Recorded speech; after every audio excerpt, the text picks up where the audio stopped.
I'm Corbett Wall with DV Auction, here with your feeder flash for Thursday, February the 9th, brought to you in part by the new Nasalgen.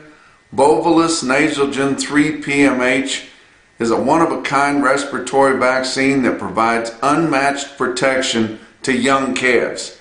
It also leaves a unique blue shadow so you can keep track of which ones you've already treated. For more information, go to unmatchedprotection.com.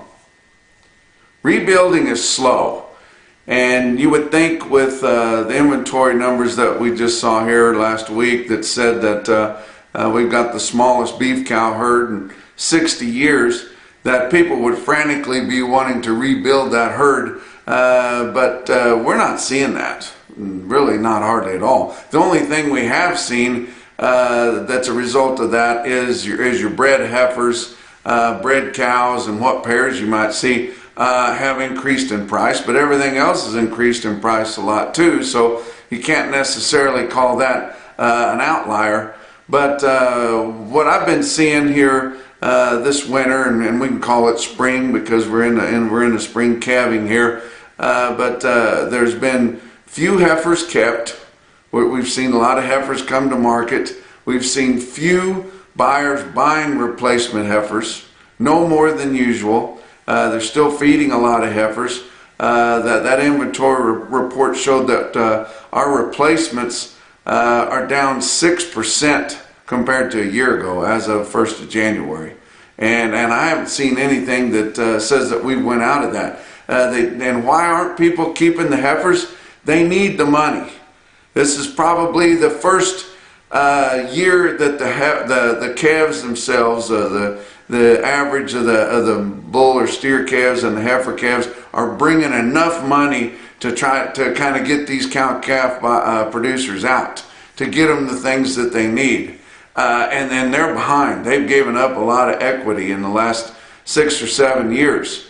And so they need the money. They can't afford to keep that many heifers back. Plus it's been really dry. They've culled their cow herd really hard, and they need their pastures to replenish. They're low on hay. The inputs are so expensive that you can't afford commodity feed for the most part. If you need a lot of it, you don't want to put any more cattle on it for sure.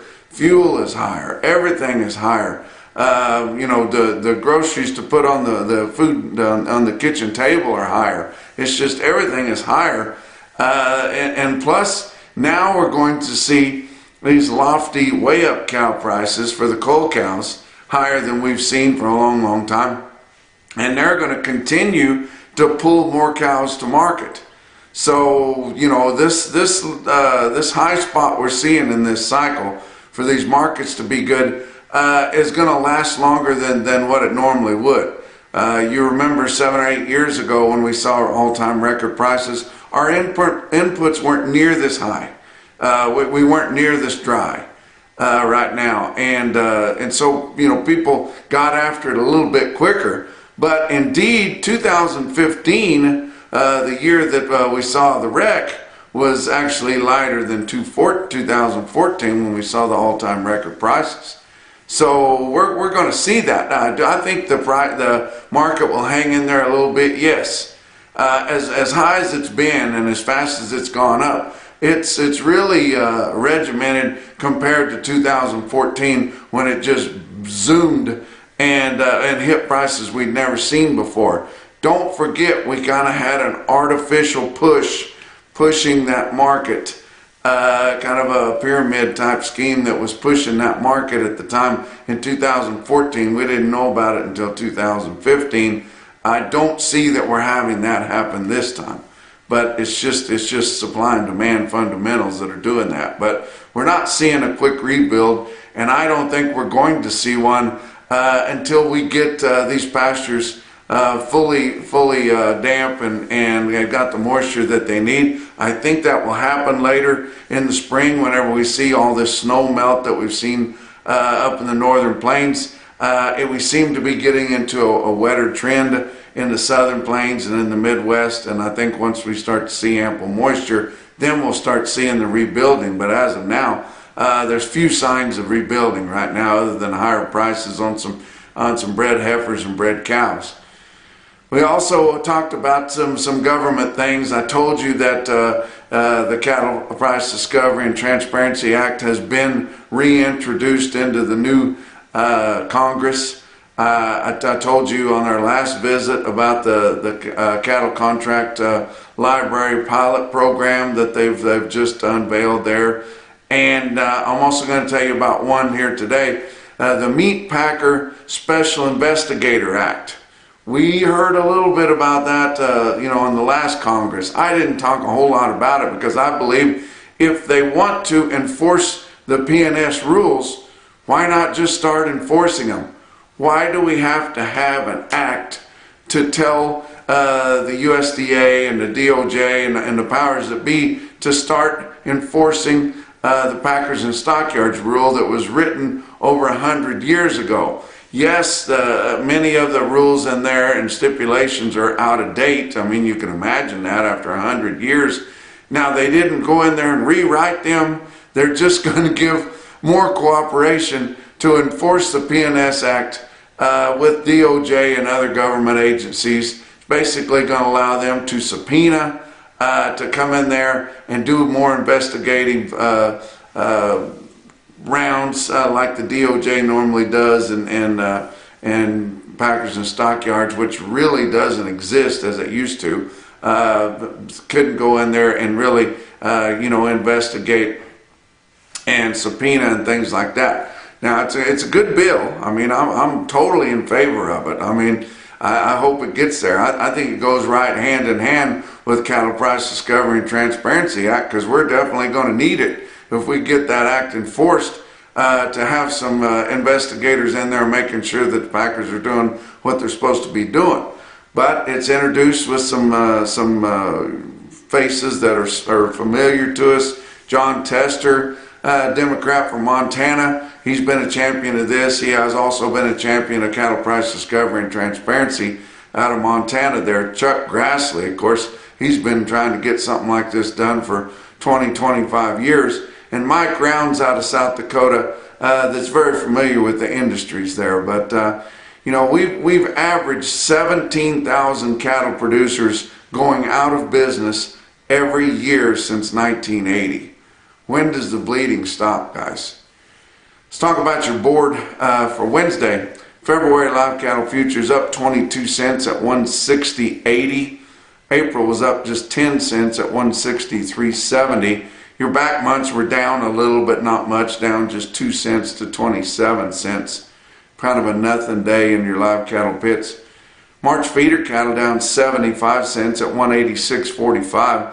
April down 62 at 190.72. Your back months on feeder cattle are also down 37 cents to 75 cents. And corn was up a little. March corn up 4.5 cents a bushel at 678.5. March beans up 4.5 also at 15.19 3/4. Talk about your fat cattle trade. We have still not established a fat cattle market.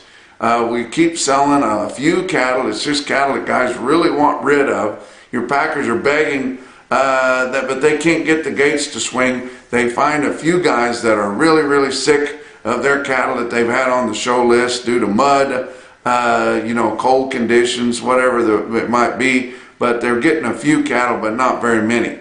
Iowa sold 500 head at 158 and 250. That'd be the market from last week. Nebraska sold 2,000 head at 157. And if I was betting, I bet those cattle are muddy. I bet their pen conditions were terrible, and that feeder just wanted rid of those cattle.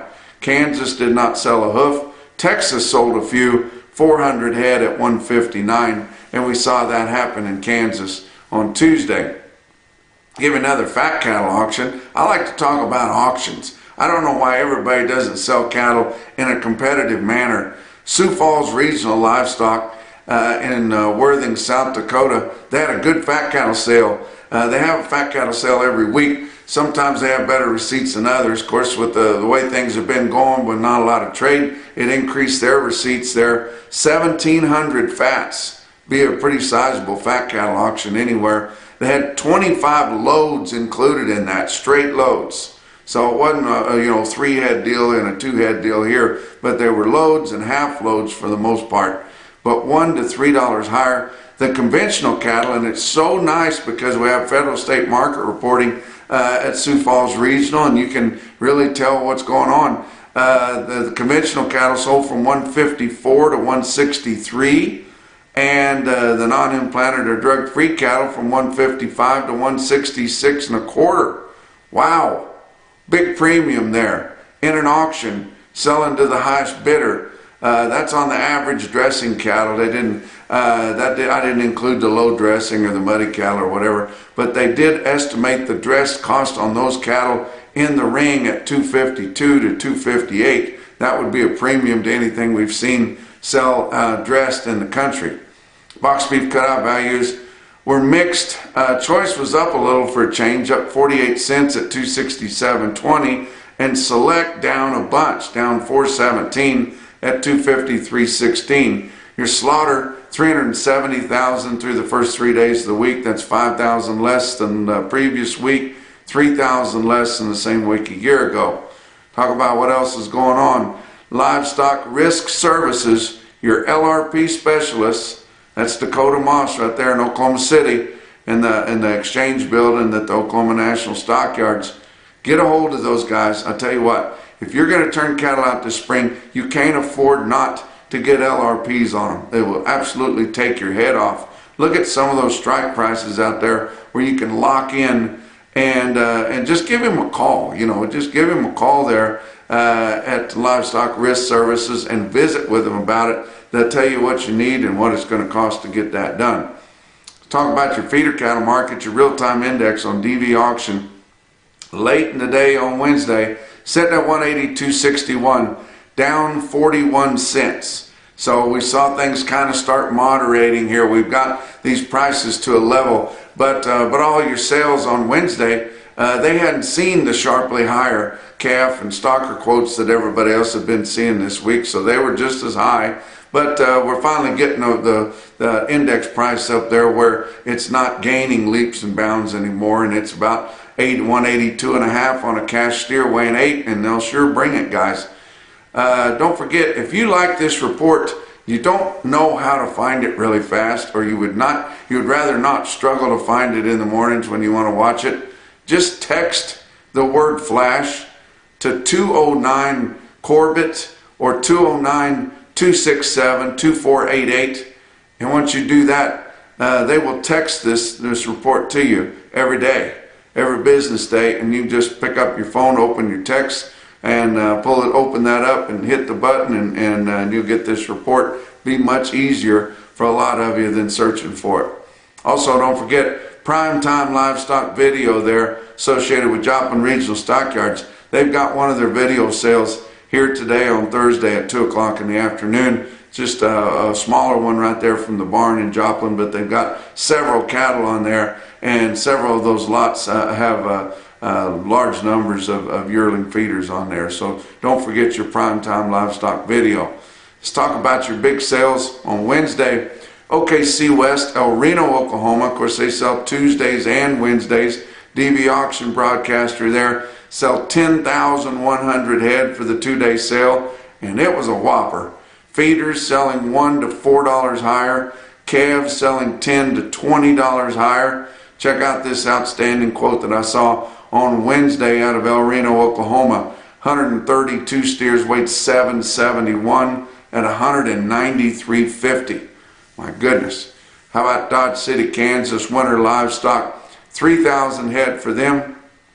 Feeders were $3 to $4 higher. Now they did quote the middleweight calves about steady, but your lighter weight calves, stalker type calves, were 10 to 20 bucks higher. Your Zoetis stick out sale of the day. Coffeyville Stockyards, Northtown Barn.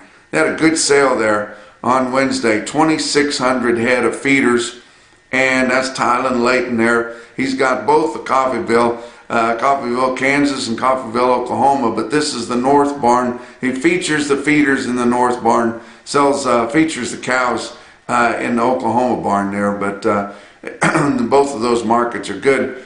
Talk about this automatic market report here. Check out your best tested weights and kind of how they sold. 148 5-weight steers in Coffeyville averaged 552 with a weighted average price of 220.78. 281 had a 6-weight steers, averaged 661, weighted average price 190.36.